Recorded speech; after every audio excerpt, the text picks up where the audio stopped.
नवरात्रि का उपवास और भूखी सास। सास ने पकड़ ली थी नवरात्रि के उपवास रखने की जिद। 9 माताओं के लिए 9 दिन व्रत रखूंगी। मैया की भक्ति में शक्ति है। मैया हमारे परिवार को अपना आशीर्वाद जरूर देंगी। लेकिन अपना शरीर तो देखिए माँ जी, आपका एक पाँव घर में रहता है और एक पाँव डॉक्टर के यहाँ। फिर से बीमार हो गई तो जय माता दी के साथ राम नाम सत्य भी। अरे राम राम राम, कैसी बातें कर रही हो बहू। राम नाम सत्य हो मेरे दुश्मनों का। मुझे व्रत रखने से मत रोको बहू। वरना देवी माँ नाराज हो जाएंगी। नहीं, तुम्हारी सासू माँ नाराज हो जाएंगी। अरे पर माँ, भूखे क्यों रहना है? देवी माँ थोड़ी ना चाहती होंगी कि उनके भक्त भूखे रहें। और आपकी तो सारी मनोकामना पूरी हो चुकी है ना माँ। लालच है बेटा, लालच बुढ़ापे में भी खत्म नहीं होती। अरे तुम चुप करो जी। तुम्हारी भी उम्र है भक्ति भाव करने की। ज्यादा बड़बड़ की ना तो तुमसे भी उपवास रखवा लूंगी। हाँ। अरे रौद्र रूप क्यों धारण कर रही हो मेरी माँ। रख लो व्रत। ठीक है माँ, बस अपनी हेल्थ का ध्यान रखना। अरे उसकी चिंता तुम मत करो बेटा। मैंने टीवी पे देख लिया है कि व्रत में क्या क्या खाने से शरीर में कमजोरी नहीं होती। अच्छा ही है, वरना ऐसा ना हो कि 9 दिन के बाद तुम मैया के द्वार की जगह सीधा हरिद्वार।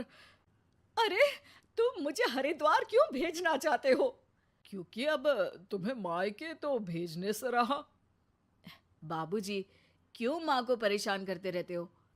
अच्छा माँ, ये बता दो कि आपको व्रत में खाने के लिए क्या क्या चाहिए होगा। सास के सामने सब हार जाते हैं। माँ के कहे सामान को बेटा लेकर आता है। नवरात्रि का पहला दिन है। नाश्ता कर लो, स्वस्थ रहो, मस्त रहो। मेरा व्रत से ध्यान भंग मत करो। अच्छा ठीक है ठीक है। भूख लगेगी तो मेरी तरफ मत देखना। आई बड़ी। तुम कोई खाना हो जो तुमको देखूंगी। आए बड़े। माँ जी, ये लीजिए आपका फरियाली मिक्सचर। इससे व्रत नहीं टूटेगा। अरे इतना सा? दिन भर भूखी रहने वाली हूं, थोड़ा तो और ला दे। पर ये सब तो सपोर्ट के लिए होता है ना माँ जी, पेट भर के थोड़ी ना खाना होता है। करवा चौथ का व्रत नहीं रख रही हूं जो कुछ ना खाऊं पीऊं। हाँ यार, ये तो मैंने सोचा ही नहीं। तुम इतने सारे व्रत रखती हो तो मेरे लिए करवा चौथ का व्रत क्यों नहीं रखती? अरे जुबान पे तुम्हारा नाम न रखूं, व्रत क्या खाक रखूंगी तुम्हारे लिए। माँ के कहने पर बहू और भी फरियाली ले आती है, जिसे खाकर माँ डकार मारती है। इतनी जोर से डकारोगी तो दुर्गा मैया भी डर जाएंगी। तुमने तो उनके शेर से भी तेज आवाज निकाल दी। अरे शेर के जैसा पंजाबी मारती हूं मैं, देखना चाहोगे? तुम्हें पता है ना, व्रत रखते समय हिंसा वाली बातों से, विचारों से और बुरी चीजों से दूर रहना चाहिए। सही कहा। बुरी चीजों से दूर रहना चाहिए। इसीलिए तो तुमसे दूर जा रही हूँ, दूसरे कमरे में। सास ने कई सारी ऐसी चीजें खाई जिनसे व्रत ना टूटे। बहू, सब्र का फल मीठा होता है। इसका मतलब ये थोड़ी है कि तू मुझे शाम तक फल नहीं खाने देगी। माँ जी, 1 घंटे पहले ही तो आपने इतना सारा। अरे एक खाता ही बना ले, उसमें लिखा करे कि मैंने कितना खाया, कितना पानी पिया। अरे नहीं नहीं माँ जी, मैं अभी फल लेकर आती हूँ। जोर से बोलो। नहीं माँ जी, मैं फल लेकर आती हूँ। अरे ये नहीं, जोर से बोलो, जय माता दी। सासू माँ एक साथ बहुत सारे फल खा लेती है। माँ जी, इतनी जोर से मैं डर गई। अरे भक्ति की शक्ति की पुकार है। पुकार नहीं, डकार है। हाँ हाँ ठीक है ठीक है। चिप्स और लेकर आना जरा, उससे भी व्रत नहीं टूटता। माँ जी, आज ही सब खत्म हो जाएगा, नाश्ते का ही टाइम है। अरे ठीक है ना बेटा, मैं अब कुछ खाऊंगी ही नहीं, तुझे इतनी तकलीफ है तो। नहीं नहीं माँ जी, मेरा मतलब था कि उपवास में सिर्फ इतना खाना चाहिए जितना शरीर के लिए सही रहे। स्वाद के लिए खाने से तो अच्छा है कि उपवास ही मत रखो। माता जी की कृपा तो वैसे भी बनी ही रहती है। अरे वाह बहू वाह! एक ढोलक और हारमोनियम भी लेकर आना और प्रवचन करने लग जा। श्री श्री 108 बहु ईश्वरी माता। माँ जी, मैं आपके लिए चिप्स लेकर आती हूँ। बहू की सही सलाह को भी सास नजरअंदाज कर देती है। थोड़ी देर में बहू सास को चिप्स लाकर दे देती है।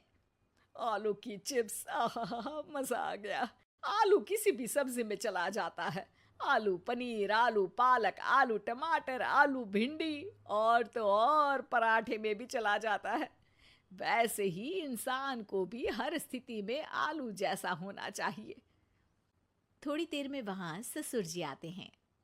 क्या चिप्स खा रही हो? अरे नहीं जी, दिख तो चिप्स ही रही है। अरे तो पूछ क्यों रहे हो? अरे गुस्सा क्यों हो रही हो? उपवास में गुस्सा नहीं करना चाहिए।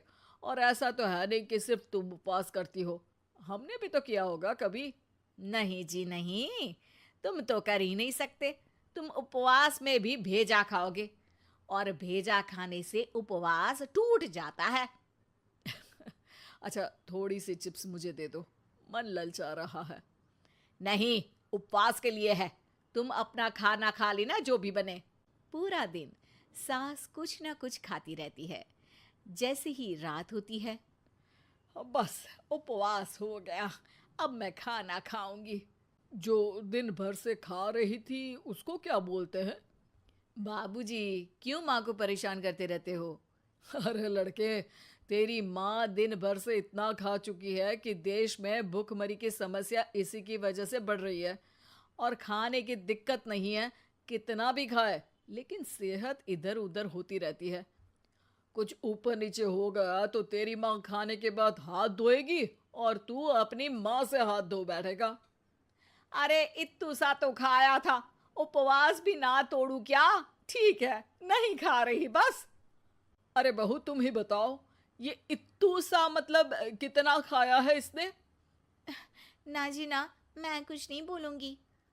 खाना दे रहे हो या नहीं, या 9 दिन बिना जल के उपवास रख लूं? देने के लिए धमकी अच्छी है, सुनने में भी डरावनी लग रही है। पर जैसे तुम्हारी जुबान में स्वाद का खून लगा है ना, तुम भूखी नहीं रह पाओगी। मैं कसम खाती हूँ जी। अरे देखो, कसम भी खाओगी तुम। अरे कुछ और दे दो इसको खाने को। ये ले, दाल चावल खा ले बस। डॉक्टर भी कहते थे कि माँ को आए दिन पेट से जुड़ी समस्या रहती है।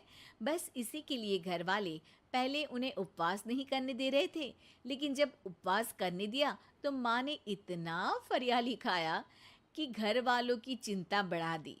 और जैसा कि घर वालों को डर था, अगले दिन उनकी तबीयत खराब भी हो गई। डॉक्टर को बुलाना पड़ा।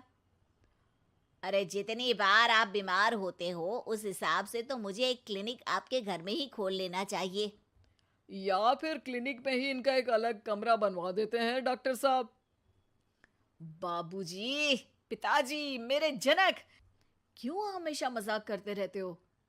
डॉक्टर साहब, माँ का पेट खराब है। क्या खाया था? जो मिला जो दिखा सब कुछ। अरे बस भी करो जी। बस तो तुमको करना था खाते वक्त। देखिए, खाना अच्छी बात है और उपवास भी आदमी को रखते रहना चाहिए, लेकिन तब जब शरीर लायक हो। पहले दिन ही बीमार हो गई तो 8 दिन कैसे होगा? आप व्रत मत रखो और खाने पीने पे ध्यान दो। मैं गोलियां दे रहा हूँ। आप भी कुछ खाने को ही दे रहे हो? हाँ, इससे जल्दी ठीक हो जाएंगी, समझ गई हैं आप? अब तो ठीक ही होना है ना मुझे। जोर से बोलो।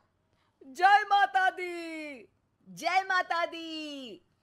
जय माता दी।